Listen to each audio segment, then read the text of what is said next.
Salamlayıram sizi. Bugünkü müzakirəmizin mərkəzində çox sadə görünən, amma əslində təsirləri inanılmaz dərin olan bir mövzu dayanır.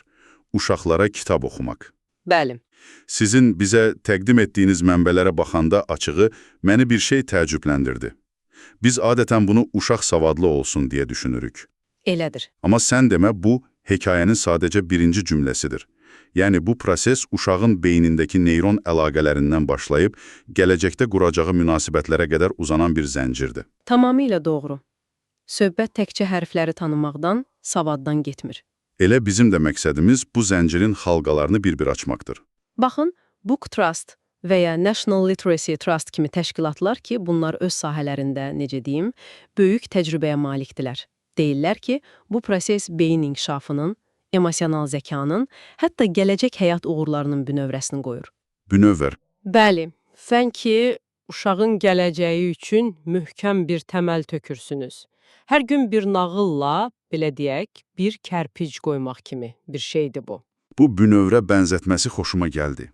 Gəlin elə təməldən ən aşkar görünən faydadan, yəni dil inkişafından başlayaq.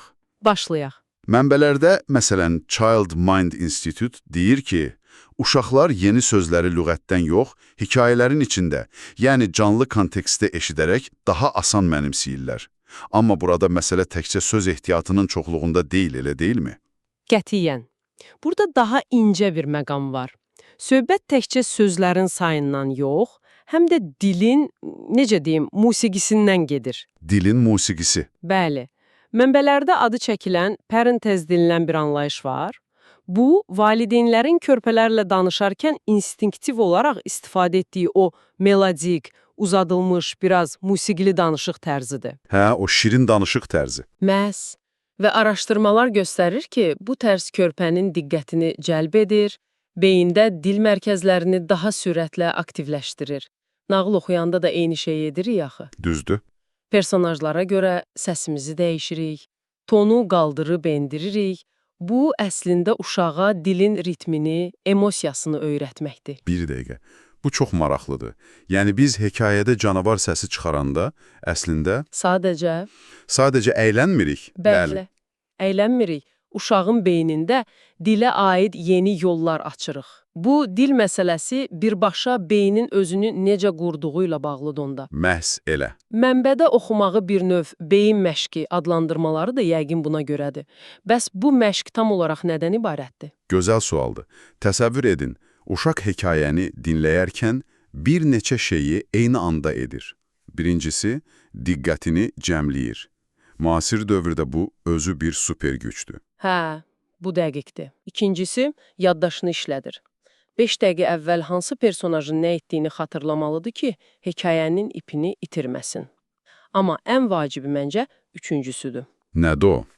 Səbəb-nəticə əlaqələrini qurmaq öyrənir. Hekayələrdə həmişə bir problem olur, elə deyil? Şahzadə əjdaha tərəfindən uğurlanır, tülkü pendiri qarğanın ağzından salmaq istəyir və s.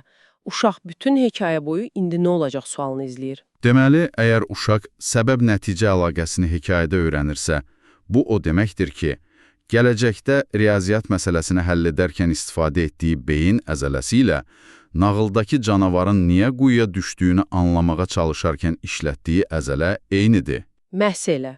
Bax, LPI Hawking'in resursu da bunu vurğulayır ki, oxu məntiqi və idrak proseslərini stimullaşdırır. Bu, abstrakt düşüncənin ilk məşqidir. Tülkünün hərəkəti bir səbəbdir, pendirin düşməsi isə nəticə. Bu sadə formul. Bəli, bu sadə formul gələcəkdə hər şeyin təməlidir. Amma bu problem həlli təkcə məntiqlə bağlı deyil, çox vaxt emosionaldır. Bəli, bu da bizi növbəti, bəlkə də daha dərin bir qata gətirir. Emosional dünyaya. Mənbələrdə, xüsusilə də Child Mind Institute-da vurğulanır ki, hekayələr uşaqlara hissləri adlandırmağı öyrədir. Yəni, bir personajın kədərləndiyini, qorxduğunu görmək uşağı öz daxilindəki o qarışıq hisslərə bir ad verməyə kömək edir. Bəli, amma burada da incə bir məqam var. Bu, avtomatik baş vermir. Yəni sadəcə hekayəni oxuyub bitirmək kifayət deyil.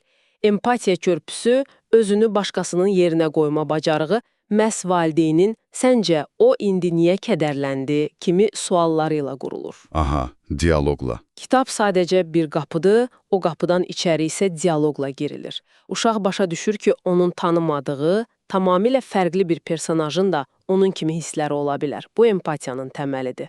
Görüşlərini hazırlayırıq. Bir növ bəli. Və bütün bu prosesin fonunda baş verən ən gözəl hadisə, bəlkə də, valideynlə uşaq arasındakı bağın möhkəmlənməsidir. Bu sadəcə bir fəaliyyət deyil, bir ritualdır. Ritual. Günün sonunda bütün səs-küydən uzaq, birlikdə keçirilən o 15 dəqiqə bir növ təhlükəsizlik adası yaradır. Uşaq üçün bu sözlərdən daha güclü bir mesajdır. Mən dəyərliyəm, mənə vaxt ayırırlar. Həm də bu tək tərəfli proses deyil. Yəni valideyn danışır, uşaq isə sadəcə Dinləyir. Amma bu elə deyil. dinləyir modeli deyil. Uşaq sual verir, hekayəni başqa yerə aparır. Axı o niyə belə etdi? Bu ki axmaqlıqdır, deyə bilər. Mükəmməl ifadə etdiniz. Təhlükəsiz məşq meydançası. Bəli, bu onun öz fikrini formalaşdırması üçün ilk təhlükəsiz məşq meydançasıdır. Və bu meydançada qazandığı bacarıqlarla da o daha böyük bir dünyaya, yəni məktəbə hazırlaşır. Evdəki o təhlükəsiz ada əslində onu çöldəki dünyaya hazırlayır. Gəlin elə buradan davam edək. Məktəbə hazırlıq dedikdə, çox vaxt valideynlərin ağlına hərfləri, rəqəmləri öyrətmək gəlir. Amma sizin təqdim etdiyiniz mənbələr, xüsusilə də Booktest'in araşdırması, məsələnin daha dərin olduğunu deyir. Daha dərindir, bəli. Söhbət dinləmə bacarığından, diqqətini toplamaqdan, hətta emosiyalarını idarə etməkdən gedir. Nağıl oxumaq bütün bunları necə gücləndirir? Çox sadə, uşaq hekayəni dinləyərkən səbirlə qulaq asmaq öyrənir. Bu, sinifdə müəllimə qulaq asmaq üçün birbaşa hazırlıqdır. Düzdür. Diqqətini personajların taleyinə cəmləyərkən diqqətini bir nöqtədə saxlamağı məşq edir. Bu, riyaziyyat tapşırığını həll etmək üçün lazımdır. Yəni, uşaq məktəbə sadəcə məlumatla deyil, öyrənməyə hazır bir psixologiya ilə gedir. Və bunun nəticələrini rəqəmlərdə də görmək olur. O statistika məni çox təsirləndirdi. National Literacy Trust deyir ki, sırf zövq üçün oxuyan uşaqların oxu bacarığının orta səviyyədən yuxarı olma ehtimalı 2 dəfədən çoxdur. 2 dəfədən çox. Fərq deyəsən 34%-in 15%-ə nisbəti kimidir. Bu, dəhşətli fərqdir. Təsəvvür edin, riyaziyyat dərsidir, mətinli bir məsələ verilib, oxu bacarığı zəif olan uşaq hələ məsələnin şərtini anlamağa çalışarkən, oxu bacarığı güclü olan artıq həll yolunu düşünür. Bu fərq bütün fənlərdə özünü göstərir. Və bu uğur təkcə məktəblə məhdudlaşmır. Qətiyyən. Mənbələr bu zənciri daha da irəli aparır, gələcək karyeraya və hətta sosial bərabərliyə qədər. Deyilir ki, erkən yaşda oxu vərdişi qazananların gələcəkdə daha yaxşı işlərə, daha yüksək gəlirə sahib olma ehtimalı artır. Baxın, bu əslində sosial mobillik üçün bir alətdir. Kitablar uşağa öz ailəsinin sosial-iqtisadi çərçivəsindən kənarda dünyaların olduğunu göstərir. Bir kosmonavt, bir alim haqqında oxuyan uşaq özü üçün yeni üfüqlər kəşf edir. Yəni bu təkcə bilik deyil, həm də ambisiya verir. Həm də ambisiya, həm də perspektiv. Bir də bütün bunların fonunda çox vacib bir psixoloji rifah məsələsi var. Eyni təşkilatın 2024-cü il araşdırması göstərir ki, zövq üçün oxuyan uşaqların 26%-i bunun onların özünə inamını artırdığını deyir. Yaxşı, bütün bu faydalar heyrətamizdir. Amma gəlin realist olaq. Yorğun bir iş günündən sonra bu bəzən daha bir tapşırıq kimi görünə bilər. Yəqin ki, bizi dinləyənlərin ağlındakı sual budur. Bunu bir vərdişə, bir zövqə necə çevirmək olar? Mənbələr bu işi bir neçə sadə, praktik addıma bölür və ən vacibi odur ki, bunu məcburiyyətə çevirməmək lazımdır. Birincisi, davamlılıq. Hər gün biraz. Seçim azadlığı. Kitab seçiminə uşağı da cəlb etmək. Qoyun özü seçsin. Bəli, qoyun o özü seçsin. Dinozavrlar haqqında istəyir, əla, pərilər haqqında. Problem deyil. Məqsəd onun marağını oyatmaqdır. Bizim ədəbi zövqümüzü ona təlqin etmək yox. Bəs oxuma prosesinin özü, hekayəni sadəcə sözbəsöz oxumaq kifayətdirmi? Əlbəttə yox. Üçüncü addım budur. Hekayəni canlandırın. Personajlara fərqli səslər verin, mimikalardan istifadə edin. Bəzən valideynlər utanır ki, mən aktyor deyiləm. Hə, Amma uşaq üçün sizin səsinizi biraz dəyişdirməyiniz Hollywood performansından daha təsirlidir.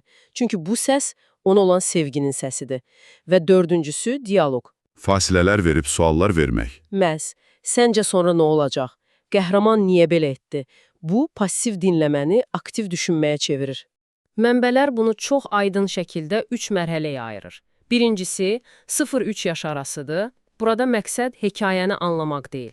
Məqsəd səslərə, ritmə, şəkillərə və ən əsası sizinlə o fiziki yaxınlığa alışmaqdır. Bol şəkilləri olan kitablar. Bəli, qalın kartonlu, ritmik qafiyəli kitablar idealdır. İkinci mərhələ 4-6 yaşdır. Bu, məşhur niyə dövrüdür. Artıq sadə hekayələri izləyə bilirlər. İndi dialoq qurmaq, onların fikrini soruşmaq, hekayə haqqında danışmaq lazımdır. Bu, onların tənqidi düşüncəsinin ilk rüşeymləridir. Bəs uşaq artıq özü oxumağı öyrənəndə, yəni 7 yaşından sonra, çox valideyn düşünür ki, vəssalam, mənim işim bitdi. Bu, ən böyük səhvlərdən biridir. Bəli. Elədir. Uşaq özü oxuya bilsə belə, birlikdə oxumağa davam etmək vacibdir. Çünki bu mərhələ artıq daha dərin müzakirələr üçündür.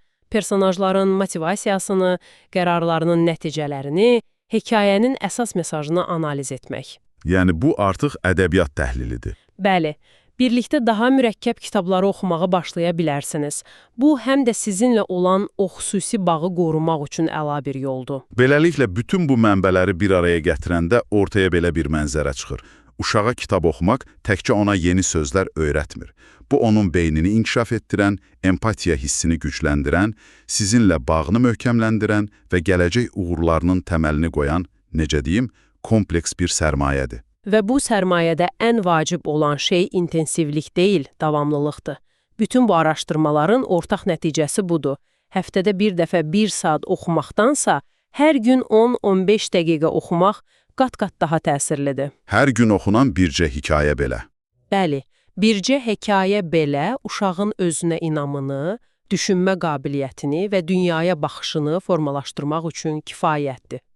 Sonda isə sizi düşünməyə vadar edəcək bir sual vermək istərdim. Biz uşaq üçün faydalardan çox danışdıq. Bəs bir anlıq düşünün, hər axşam müntəzəm olaraq bu xəyali dünyalara daxil olmaq, bir canavarın və ya pərinin gözü ilə dünyaya baxmaq, bir valideyn, bir insan olaraq oxucunun, yəni sizin özünüzün daxili dünyasını, empatiyanızı, yaradıcılığınızı necə dəyişir? Bəlkə də bu hekayələr təkcə uşaqlar üçün deyil.